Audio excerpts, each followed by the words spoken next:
There's good reason to believe the Garden of Eden is a real place. The Bible actually gives specific geographic coordinates for Eden. It's not the kind of thing you'd do if you're making up some mythical story because, well, if you were lying, you'd keep it vague. But the Bible isn't vague at all about Eden. It gives us surprisingly precise information. So, if we plot that data on a modern map, we should be able to locate the place where human history began.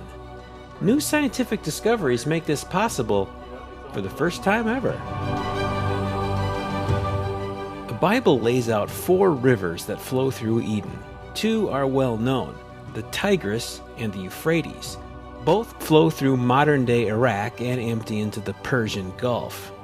The other 2 are the Pishon and the Gihon, but no one really knew where these 2 rivers were on the map until now.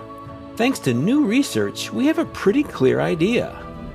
A newly discovered extinct river system in the Saudi Peninsula fits the biblical description of the Pishon and the Gihon.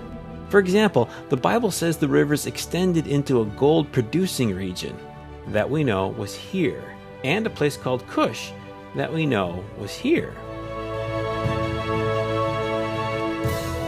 So now that modern science has nailed down the likely course of all the biblical rivers, all we have to do is follow those 4 rivers, and where they come together, it's the Garden of Eden. The problem is they don't all seem to come together.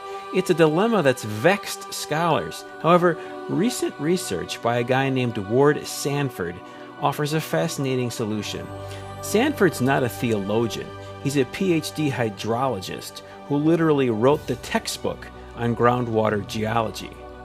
In simple terms, Sanford theorizes that in a previous ice age, there was a natural dam at the Straits of Hormuz, meaning there was dry land in what is now the Persian Gulf. And if the Persian Gulf is dry, the 4 rivers would converge. So the place that was once the Garden of Eden is now under the waters of the Persian Gulf. At least that's how Ward Sanford sees it. He admits his case isn't rock solid, but it is plausible. The Gulf is surprisingly shallow, averaging only about 150 feet deep. So, in theory, if you want to visit the remnants of the Garden of Eden today, you can. All you'd need is a submarine and Sanford's map. But there's a hitch. The Bible says God placed on the east side of the Garden of Eden cherubim and a flaming sword flashing back and forth to guard the way to the tree of life. So, maybe it's best to leave Eden as it is.